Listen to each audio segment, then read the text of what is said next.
Distinguished guests, ladies and gentlemen, a very good morning. It is my singular honor to address the opening session of the Nedbank Top Empowerment Conference today. The conference is taking place against the backdrop of very important developments in the world. Leanne has already touched on some of those. We do see increased geopolitical risks that have framed what's happening in the world. 60% of the global population experiencing or going through elections of one kind or the other. And that context remains relevant for us. Perhaps more potently and closer to home, the conference takes place on the eve of two important events on our national calendar, that being this second State of the Nation address that the President will deliver tomorrow, as well as the meeting of the Monetary Policy Committee of the South African Reserve Bank. These are important signposts for what lies ahead.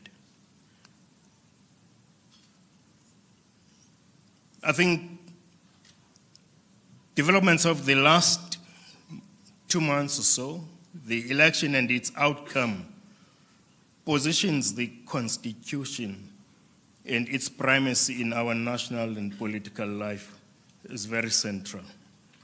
The creation of the Government of National Unity is an outcome of that very process. It is the electorate that provides the mandate, and the political parties have responded to that in order to create the GNU. I suppose I'm start there because that development will frame what lies ahead for us for the next while. And so it is apt to ask the question, what is the purpose and the point of that GNU? In my view, two principal requirements and responsibilities arise for the GNU. One is to provide stability, given an outcome that resulted in a hung parliament, if you like, as well as political unity, so that we can provide an environment in which the state continues to shape the economic and development agenda ahead of us.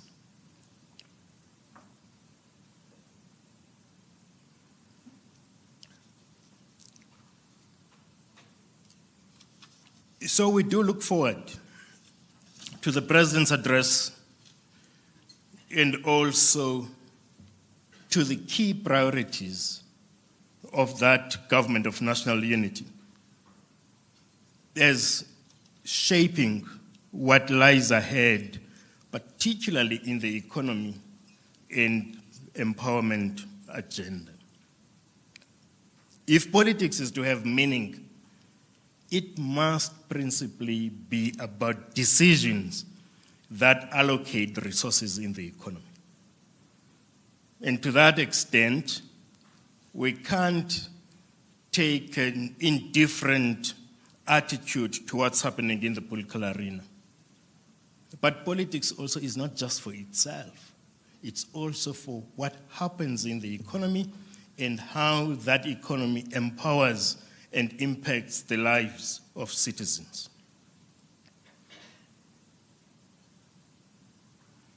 I think we went through the elections and we're now reckoning with its outcomes against an environment in which our economy had experienced significant challenges. For the last while, we have an economy that has battled to grow above 2%, probably a little kind. In some quarters, we tend to be referred to as a 1% economy because for a sustainable period, that economy growing at 1% has been significantly below the population growth rate. Frankly, colleagues, it means that on a per capita income level, we've all been getting poorer over time. That's the heart of the challenge that we face. In this context, it is my assertion that empowerment, if it is to have any meaning at all, has to address the imperative for growth and to respond to the development challenges. So there's a dynamic relationship there between growth and development. That in order for citizens to be empowered, it must be on the platform of a growing economy. That growth gives us resources to tackle our development challenges, and the resolution of those challenges provides the basis for sustainable growth over time. That's the dynamic that is at play here.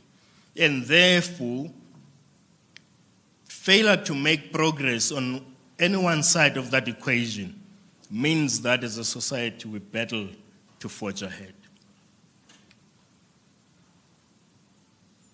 Perhaps we do need to bring these challenges closer to home. Our house view as a bank, we're projecting that the economy for the full year will grow at 0.9%, that's less than 1%. And so we're not out of the woods, even with the changed political environment that prevails. We continue to experience sluggish economy characterized by sticky levels of inflation, with inflation sitting at above 5% and clearly outside of the target that the Reserve Bank seeks to achieve at the midpoint of their 3 to 6% target range. So we expect that we'll get to 4.5% by the second half of 2015. That environment of stickiness of inflation means that interest rates are likely to be higher for longer. That's a tough message to households who are battling to make ends meet. And that's the reason I drew attention to the importance of the MPC meeting tomorrow, the signal that they will give in terms of the overall direction of interest rate movement ahead of us. Our expectation is that interest rates will remain flat, and their decision would be to keep interest rates where they are. A sobering and tough messages I've said to households that are not improving income levels. We do expect that the period ahead of us should be characterized by improvement, and expect that interest rates will start to cut in the second half of the year, perhaps towards the end of the third quarter and final quarter of the year, in that as inflation reduces in the period ahead of us, we can get a significant reset in the economy, so that reducing interest rate environment overall supports higher levels of economic activity and growth, helps us to tackle challenges of unemployment, and to drive higher levels of growth, as I've indicated. We all know that it is South Africa's perennial challenge, the unemployment rate that we live through. 32% level, probably one of the highest in the world. In an economy with structural inequities, as we all know, and inequalities, with a Gini coefficient that is the highest of all the countries of the world. And so these structural shortcomings continue to be the principal challenges that face our society and the new government, and we would expect, therefore, that the government program seeks to address these issues head-on. So, in one sense, we're going through a new experience now of coalition government, if you like, a GNU, if you like, prefer that term. But the underlying structural challenges remain the same. At the top of that list are the challenges we've experienced with power supply. We've lived through a phase of load shedding. We've had very strong 3 months of uninterrupted power supply. We probably have introduced now in our lexicon a new concept of load reduction. So in a sense, our energy challenge has now shifted from load shedding to load reduction.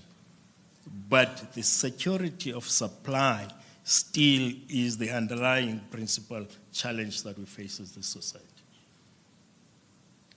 In respect to transport and logistics, we certainly have bottlenecks that we've got to resolve, particularly on the rail front, so that we can get our stocks to the ports.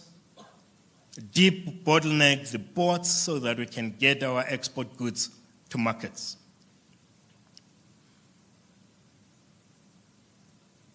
We continue to face challenges in small business arena. The adequacy and level of support to the small business sector has continued to be an unabating challenge for our country. And we know that it is small business by and large that creates the multiplier effects for employment generation that this society sorely needs.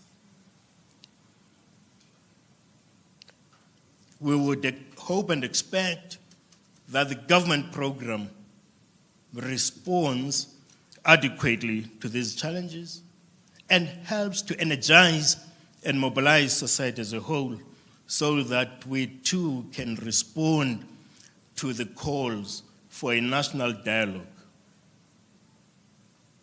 that will help us to be deliberate and intentional about solving our structural challenges. This, colleagues, I submit, is at the core of an empowerment agenda, that we address the growth imperative of our economy, and that in addressing it, we respond to these defined priorities and structural challenges I've highlighted. We all do look forward to opportunities that could be unlocked in the network industries. I've already spoken specifically to energy and transport and logistics. But if you think about it, also the area of digital provides an opportunity for growth in new sectors of the economy that drive linkages and inclusion objectives.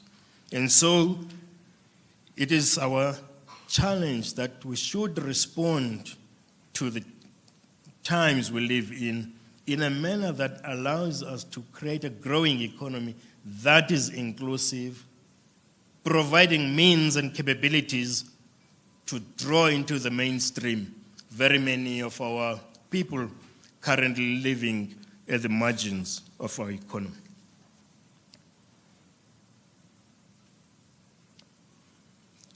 If we examine what has happened in the market as a result of these developments, there was a very strong immediate response to the post-election environment.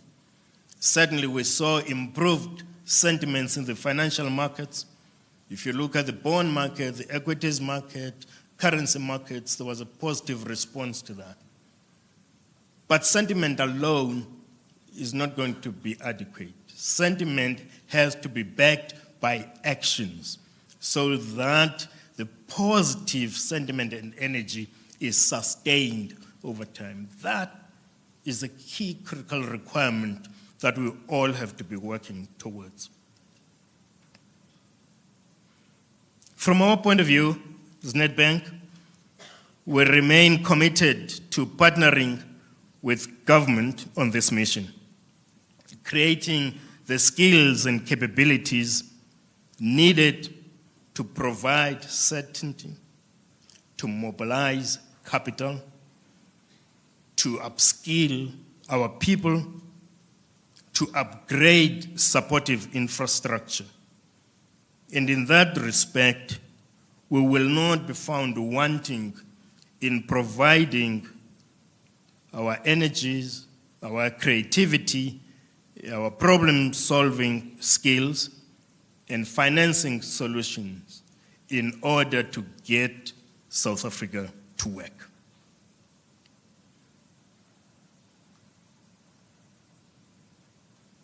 We remain hopeful that as we entering this new era, we will find partnerships with the wider world of business, civil society, so that we all collectively stand foursquare behind the government agenda to get our country moving forward.